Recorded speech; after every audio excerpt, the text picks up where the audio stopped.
এত রঙিন আলো এবং বৈচিত্র্যতার মাঝে আপনার চোখে ধাঁধা লাগবেই। এই রঙিন বাতিগুলো আমার ভীষণ ভালো লাগলো।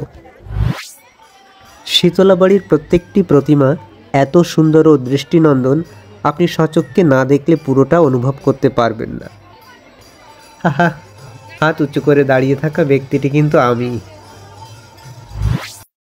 ও মাই গড, যারা অ্যাকচুয়ালি পান খায় না তাদেরও এই পান দেখলে খেতে মন চাইবে। আমি পান খাই না, তবুও মনে মনে ইচ্ছা করছিল।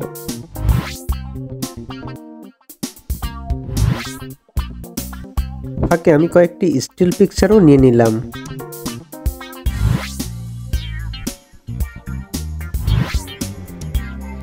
এতক্ষণ নিশ্চয়ই আপনারা বুঝে গেছেন আমি চলে আসছি শীতলা মন্দিরে বার্ষিক ধর্মীয় নামযজ্ঞ অনুষ্ঠানে।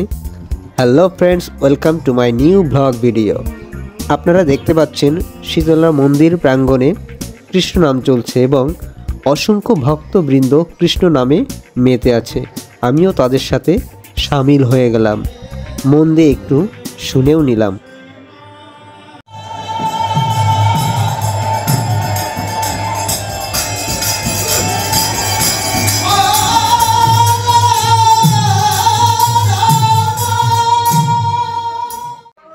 দেখতে পাচ্ছেন মন্দির উন্নয়নে এখানে অনেকেই সাহায্য করছে।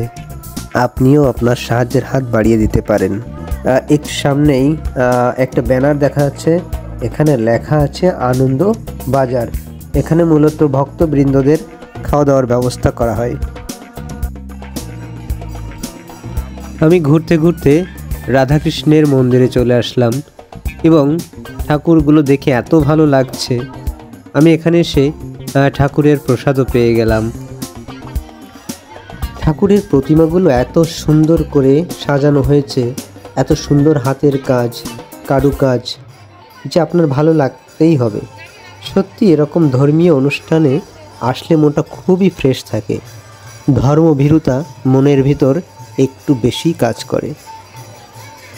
কত ভক্তবৃন্দ এখানে উপস্থিত আছে দেখছেন, সবাই কৃষ্ণ নাম শুনছে।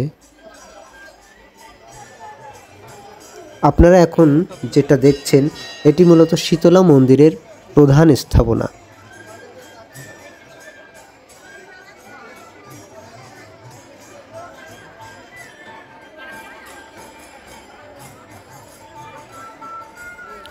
আপনাদেরকে এখন নিয়ে যাব সেই আনন্দবাজারের ওখানে। এখানেই মূলত বড় বড় প্রোগ্রামের খাবারের রান্নাবান্না করা হয়।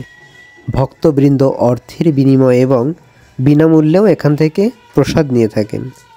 অর্থের বিনিময়ে বললাম এই কারণে, সেটার কারণ হলো রাত 9:30টার পরেই সাধারণত বিনামূল্যে খাবার পরিবেশনা করা হয়, আর তার আগে পোড়ামাটির পাত্রে খাবার পরিবেশনা করা হয় অর্থের বিনিময়ে।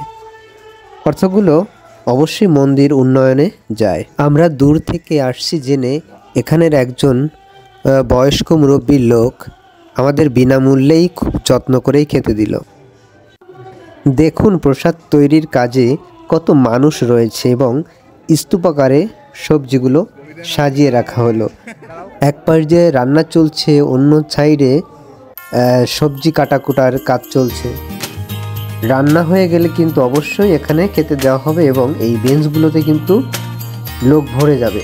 সবাই এখানে বসে খাওয়া দাওয়া করবে, প্রসাদ নেবে, ঠাকুরের প্রসাদ নেবে। তো আমি এখন নামযজ্ঞের মেলায় চলে আসলাম। মেলা মানেই তো বোঝেন, মেলা মানেই আনন্দ।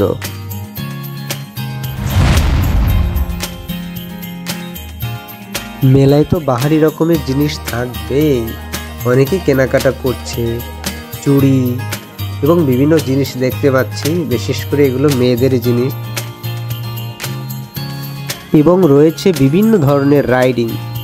আপনি এবং আপনার ছেলে মেয়েদের নিয়ে এখানে দারুণ সময় কাটাতে পারেন। এখানে ট্রেন চলছে। এই ট্রেন জার্নিটা কিন্তু আমার সেই লাগে।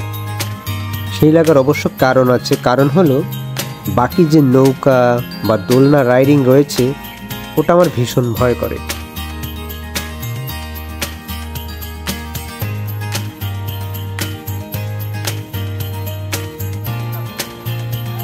এবার চলে আসলাম পানের দোকানে। পানের ডেকোরেশন এবং রং বৈচিত্র্যের কারণে যে কেউ এটা খেতে চাইবে। এখানে পানের নাম ও দাম কিন্তু উল্লেখ করা রয়েছে। লম্বা পান 10 টাকা, সিঙ্গাড়া পান 20 টাকা। এখানে মন্দির সংলগ্ন রাস্তাটি ভীষণ ভালো লাগার মতো। এত রঙিন আলোর ঝলকানিতে আপনার মনটাও রঙিন হয়ে উঠবে। হাঁটতে হাঁটতে আপনাদেরকে মন্দিরের অবস্থানটি জানিয়ে দিই। মন্দিরটি দোলখোলা শীতলা মন্দির নামে পরিচিত। এটি অনেক পুরাতন এবং জাগ্রত একটি মন্দির। মন্দিরটি আসলে কত সালে স্থাপিত হয়েছে তা সঠিক আমি বলতে পারবো না, এবং অনলাইনে অনেক ঘাটাঘাটি করেও আমি তেমন কোনো তথ্য পাইনি। আমার মনে হলো এটি প্রথম শীতলা মন্দির নিয়ে লং টাইমের একটি ব্লগ ভিডিও হতে যাচ্ছে। যাই হোক, খুলনা দোলখোলা শীতলা মন্দিরটি বহুল পরিচিত 7 রাস্তার মোড় থেকে দক্ষিণে। একটু ভিতরে গেলেই দোলখোলা শীতলা মন্দির পেয়ে যাবেন। আর যে কোনো রিক্সা চালক বা গাড়িওয়ালা বা কোনো পথচারীর কাছে জিজ্ঞেস করলেই সহজে পেয়ে যাবেন।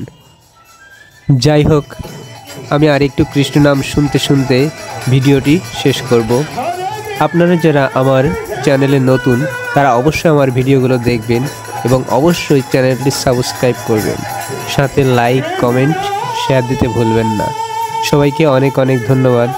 দেখা হবে নতুন নতুন আরও অনেক ভিডিও নিয়ে।